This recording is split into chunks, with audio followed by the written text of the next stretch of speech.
Olá, meus irmãos, saudações de paz para todos meus irmãos que fazem parte deste canal. Agradeço a Deus pelos novos inscritos, agradeço a Ial, o Pai dos Espíritos, e desejo a todos que sejam bem-vindos. Sintam-se todos abraçados pelo canal Democracia Espiritual. Também de antemão eu quero convidar aqueles que ainda não são inscritos. Eu convido a participarem de forma direta, se inscrevendo no canal, deixando seus comentários, com respeito, é claro.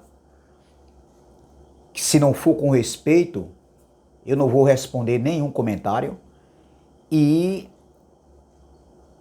deixando o seu like, compartilhando essas mensagens, e juntos iremos crescer na graça e no conhecimento do Pai. E eu quero trazer mais um alimento sólido para o nosso entendimento, e que tem como tema: qual o templo que Deus não habita? É uma pergunta. Qual o templo que Ial não habita? E o texto principal se encontra aqui em Atos, capítulo de número 17. No versículo 24 está escrito assim: o Deus que fez o mundo e tudo que nele existe. Essa palavra mundo aqui, nesse contexto, é o mundo cosmo. É o mundo criado por Deus, onde tem mares, rios, florestas, vegetais, animais, plantas, e nós, seres humanos, que fomos feitos para habitar na terra. Então, o Deus que fez o mundo e tudo o que nele existe, sendo ele Senhor do céu e da terra, oh glória, não habita. Preste atenção à expressão da palavra do apóstolo Paulo ali no primeiro século, depois da cruz. Veja que esse evento aqui, essa fala de Paulo, ele está falando depois da cruz. Não habita em santuários, ou seja, em templos. Nessa outra tradução diz: ele não habita em templos. E nessa tradução aqui está escrito assim: não habita em santuários feitos por mãos humanas, nem é servido por mãos humanas. Ele nem habita em templos feitos por mão de homens, e nem é servido por mão de homens. Aí ele diz aqui, ó, no versículo 25, não é servido por mãos humanas, como se de alguma coisa precisasse. Então, aqueles que dizem que o dízimo é para o Senhor, já está enganado, porque Paulo está dizendo aqui que ele não precisa de coisíssima alguma. E aí, doutor, como é que você diz que o dízimo é para Deus? Deus não precisa de dinheiro, meu irmão. Pois ele mesmo é quem dá a todos a vida, respiração e todas as coisas. Só até aqui. Meus irmãos e minhas irmãs,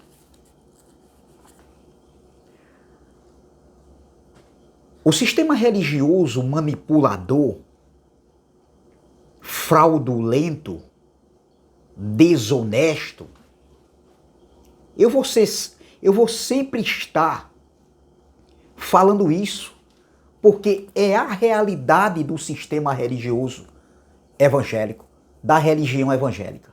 Manipular. Eles são especialistas em manipulações, em enganar, em cauterizar a mente dos incautos. Então, eles defendem que nós somos desigrejados porque nós não estamos mais nesses lugares. Estamos separados de Cristo porque nós não estamos mais, já perdemos o primeiro amor. Primeiro, o primeiro amor falado ali lá em Apocalipse, que eles perderam o primeiro amor, a igreja de Efésios, não era isso. Mas isso aí já é outra mensagem. E em breve eu estarei trazendo ela. Então, segundo o sistema religioso, nós estamos separados de Cristo. Nós estamos afastados. Nós somos hereges, desigrejados, porque essas são muitas acusações que o sistema religioso nos acusa. E eles dizem que nós temos que estar nesses lugares. Porque aí, você estando nesse lugar, segundo eles, você está agradando a Deus. Porém, o intuito e o objetivo do sistema religioso não é se preocupar com vidas, com as pessoas. Não. A preocupação deles, o zelo deles é nada mais, nada menos do que arrecadar fundos, dinheiros dos pobres, das pessoas que não têm conhecimento. O sistema religioso trabalha com números, sim, e é uma competição entre eles. Qual é a igreja, segundo eles, que tem mais membros? Você está entendendo? Quem é que está ganhando almas para Deus, para Yahweh? Ora, eu tenho que ganhar almas? Ora, como assim?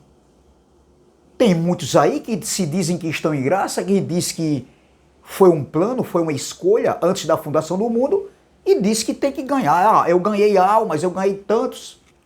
Como? Então não foi escolha? Veja a contradição desses homens, desses tais. Então observem. Eles dizem que as pessoas, você tem que vir para esses lugares. Eu não sou contra, meu irmão, quem se reúne. De forma alguma, quem falar que eu sou contra, está mentindo. É o mentiroso.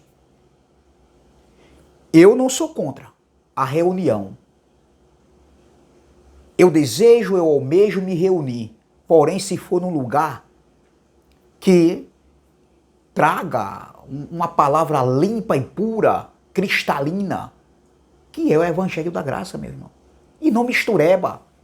Não lei de Moisés, ditaduras, isso eu quero estar longe desses lugares. Sistema religioso, fermentado, nunca mais na minha vida. Estou muito bem. Graças ao Pai dos Espíritos, graças a esse Evangelho que me traz descanso, pureza, que me traz edificação, que me fortalece. A graça, ela nos fortalece em meio às lutas do dia a dia. E observe, meu irmão e minhas irmãs, que o apóstolo Paulo, após ter passado por várias cidades ali naquela região ali no primeiro século, Paulo passou por Tessalônica, chegou até Bereia. Em Bereia ele teve que sair às pressas, porque os judeus de Tessalônica, sabendo que Paulo estava ali, entendeu?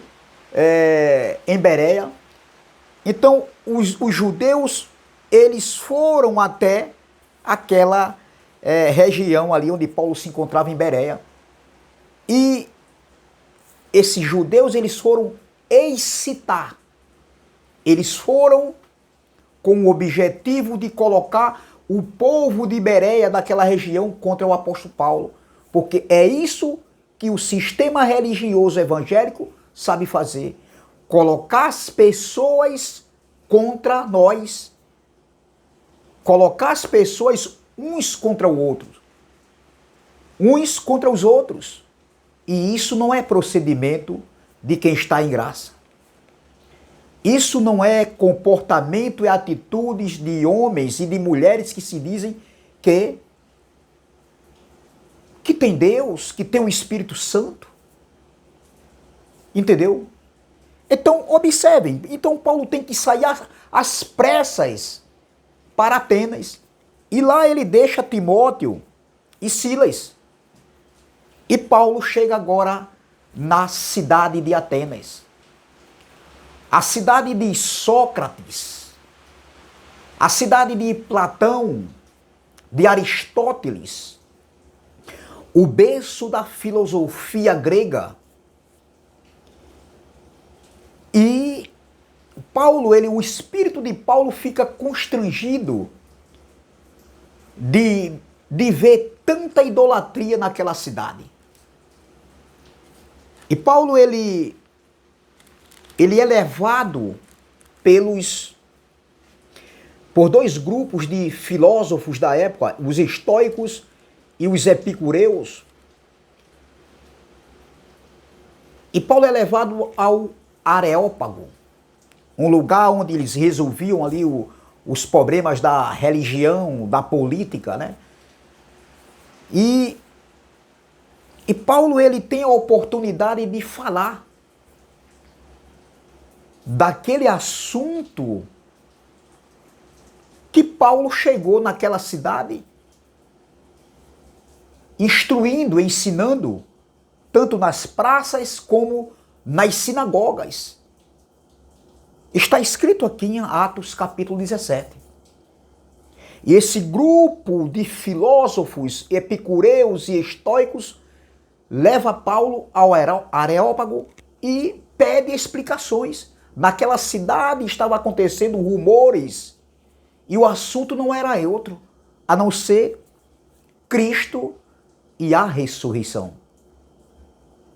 Era o tema da mensagem de Paulo, podemos dizer assim, era Cristo e a ressurreição. E veja que os gregos, eles não acreditavam em vida após a morte. A vida para eles era ali e agora, era o hoje. Então, Paulo aqui, ao se levantar, ao ter a oportunidade de se defender e de mostrar, apresentar o evangelho que ele tinha sido escolhido e levantado ali para ensinar, instruir e levar ali para os gentios ali do primeiro século. No versículo 24, Paulo diz assim, ó: o Deus que fez o mundo, oh glória, e tudo que nele existe, em outras traduções, e tudo que nele há. Aí Paulo continua: sendo ele Senhor do céu e da terra, glória, não habita em santuários, em templos feitos por mãos humanas. Olha o discurso de Paulo aqui em Atenas, na cidade, no berço da filosofia grega. Então, Paulo deixa muito claro aqui, Paulo está depois da cruz. Ele está declarando, afirmando com toda a convicção que Deus, o Pai dos Espíritos, não habita em templos feitos por mão de homens. Isso Paulo já falava há 2000 anos atrás, há 20 séculos atrás. Porém, o sistema religioso manipulador evangélico, a religião evangélica, persistem em dizerem, em afirmarem, em querer dizer que as pessoas têm que ir nesses lugares como se fosse um mandamento. Está errado, meu irmão. Se você quer se reunir com os irmãos, isso é bom, isso é louvável, eu também desejo, eu almejo, mas que não tenha fermento. Agora também, se você não quer se reunir, você é livre. Eu sempre falei isso aqui e vou falar. Porém também, você não pode criticar quem gosta de se reunirem. Por que criticar? Se você é livre em dizer que você não gosta de se reunir, não quer se reunir, você não é livre? Então respeite o irmão que gosta de se reunir. Porque eu não estou me reunindo aqui na Paraíba ainda porque eu não encontrei um local, um ambiente. Entendeu? 5, 3 ou 4 ou 6 ou 10 irmãos e irmãs para a gente se reunir. Mas eu desejo, eu almejo. Então Paulo está dizendo aqui que Deus não habita em templos feitos por mão de homens. Agora a pergunta é, se Deus não habita em templos feitos por mão de homem, qual é o templo que Deus habita hoje? Oh glória! O templo que ele habita é eu e você, no nosso espírito. O templo na graça é ele em nós e nós nele, ó glória, conectado num só espírito.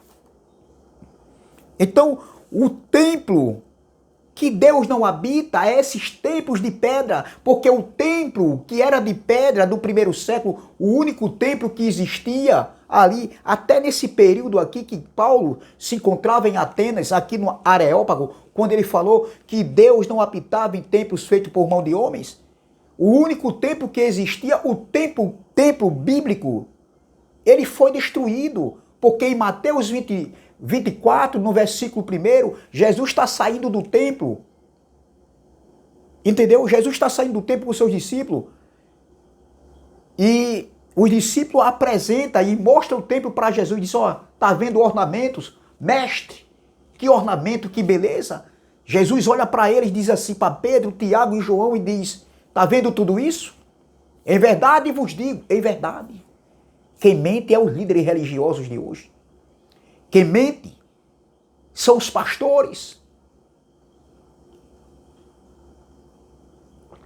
São homens que convidam vocês a estarem nesse lugar para prenderem, para enganarem. Porque eles trabalham com número. A religião evangélica trabalha com números. Mas o Cristo da carne, quando ele veio na terra, ele não trabalhava com número. Não era quantidade. Ele não trabalhava com quantidade. Muitos são chamados e poucos são escolhidos. Era o contrário. Mas os homens hoje não. Eles querem números para manipular as pessoas, para formar na mente das pessoas uma mente religiosa, uma mente de escravos. Porque a religião evangélica, eles tiram a liberdade que Cristo nos deu há 20 séculos atrás. Nós já nascemos com essa liberdade em Cristo, pela fé de Cristo.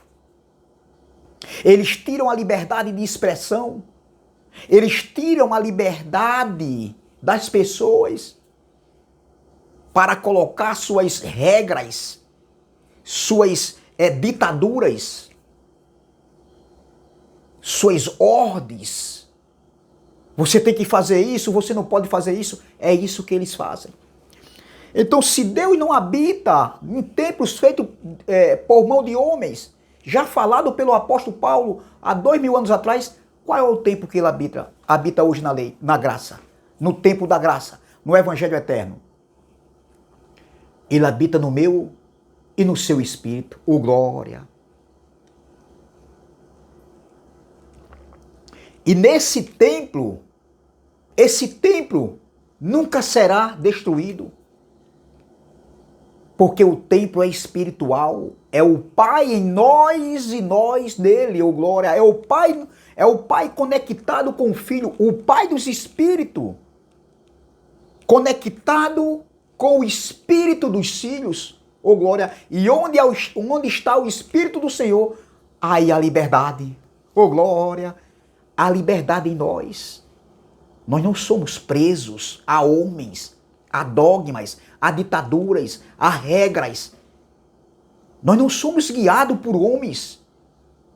Nós somos guiados pelo Espírito, na nossa consciência. Nós sabemos o que é certo e o que é errado, meu irmão. Então, o Pai dos Espíritos, ele não habita, ele não está nestes lugares. Ele não habita, ele não está nesses lugares, ele está em mim e em você. Ele habita em mim, em nós, em você, 24 horas ele está conosco, ele não nos deixa, nem por um segundo, oh glória.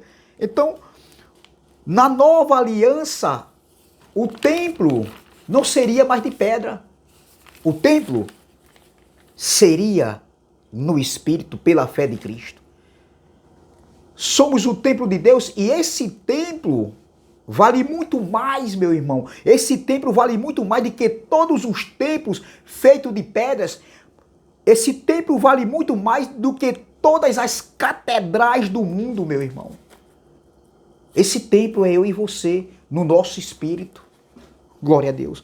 O Evangelho da Graça, no tempo de Paulo, ali no primeiro século, Paulo apresenta à igreja pessoas sendo o corpo de Cristo. Vamos ver? 1 Coríntios, capítulo de número 3, versículo 16. Vamos discorrer aqui na Bíblia. 1 Coríntios 3, 16 diz assim, ó. Olha o que Paulo escrevendo aqui aos irmãos de Coríntios. Não sabeis que sois santuário de Deus, ou seja, sois templo de Deus, e que o Espírito de Deus habita em vós? Oh glória! Olha, o Espírito de Deus habita em vós. E nós já nascemos com esse Espírito habitando em nós, no nosso Espírito.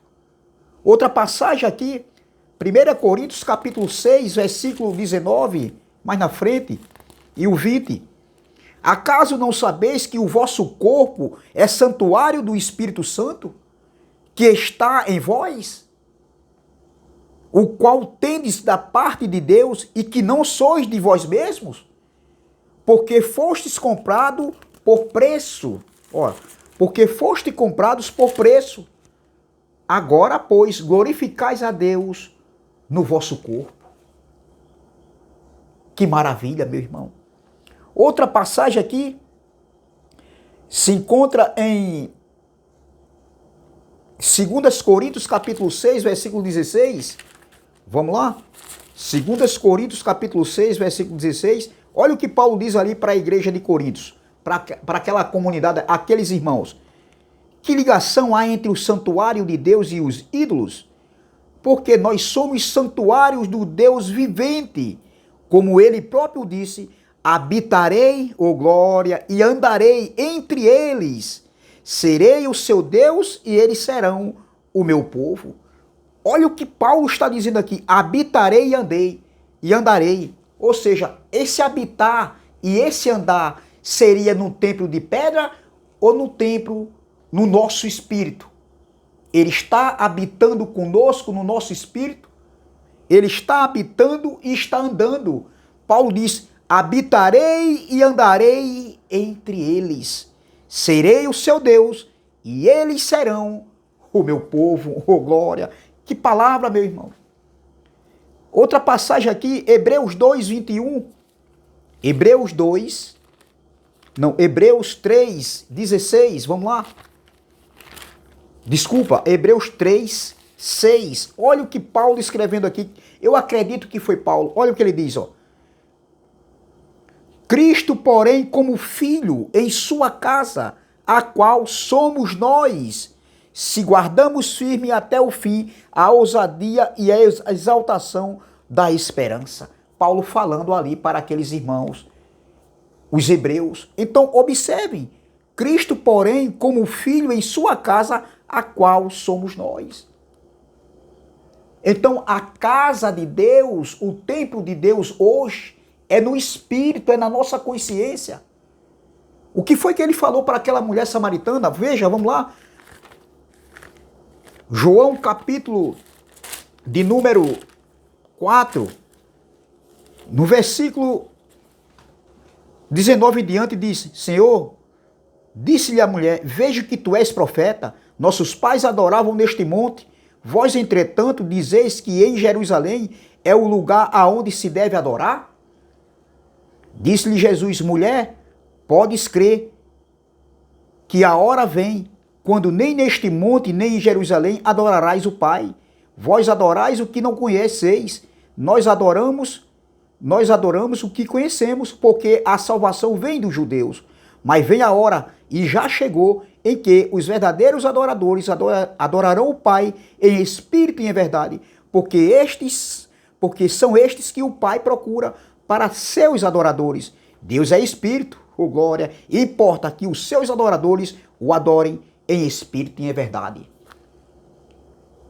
Então, observe, meu irmão, que o templo não é no monte, Jesus estava dizendo para aquela mulher, e nem era em Jerusalém, era em qualquer lugar. E quando isso aconteceu? Após a cruz, após a morte e ressurreição, o templo para Deus na eternidade já não seria mais o templo de pedra. Por isso que Cristo falou que aquele templo não ficaria pedra sobre pedra, o templo de pedra que foi destruído em 70, no juízo de Deus, quando Cristo veio sobre as nuvens em juízo, num corpo glorificado, ninguém viu, mas a destruição era visível e foi visível. Cristo veio em sinais ali no ano 70. O juízo de Deus, o dia da vingança do Senhor para aquela geração, a geração contemporânea de Jesus. Eu quero terminar aqui com Apocalipse capítulo 21. Olha o que diz aqui, ó. Vi novo céu e nova terra, pois o primeiro céu e a primeira terra passaram e o mar já não existe. Não existia mais separação entre judeus e gentios. Mar fala de separação aqui nesse contexto. E os judeus, os gentios, ele não tinha coparticipação com os judeus. Aí então veja, vi também a cidade santa, a nova Jerusalém, novo céu e nova terra aqui, não era literal. Aqui estava falando da nova aliança, do novo pacto. E João já tinha visto ali, já foi dado a João em visão. E isso já aconteceu no ano 70, pós 70. Vi também a cidade santa, a nova Jerusalém, que descia do céu da parte de Deus, ataviada como noiva adornada para o seu esposo. Olha, então ouvi grande voz vinda do trono, dizendo, eis o tabernáculo, o santuário, o templo de Deus com os homens. Deus habita com eles, Deus habitará com eles, eles serão povos de Deus e Deus mesmo estará com eles. Versículo de número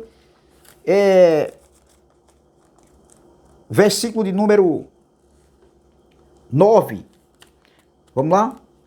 Apocalipse capítulo 21, continuando, versículo número 9. Então veio um dos 7 anjos que tem as 7 taças cheias dos últimos 7 flagelos e falou comigo dizendo, vem, mostrar-te-ei a noiva, a esposa do Cordeiro. E me transportou em espírito até uma grande e elevada montanha, e me mostrou a santa cidade, Jerusalém, que descia do céu da parte de Deus, mas aqui é no âmbito espiritual. Estava falando da nova aliança. Aí, olha no versículo 22. Nessa cidade que descia do céu, que João viu, olha o que João vai dizer aqui, ó. Nela não vi santuário, nela não vi templo, oh glória, nela não vi templo, porque o seu santuário é o Senhor, o Deus Todo-Poderoso e o Cordeiro. Veja, João não viu o santuário na Nova Jerusalém, no novo pacto, na nova aliança, que aconteceu no ano 70, com a queda do templo. A substituição da nova aliança, o novo pacto pela lei de Moisés, de uma vez para sempre. Então Deus não habita em templos feitos por mão de homem. O templo é hoje, no novo pacto, no evangelho eterno, é ele em nós e nós nele conectado num só Espírito. Oh, glória!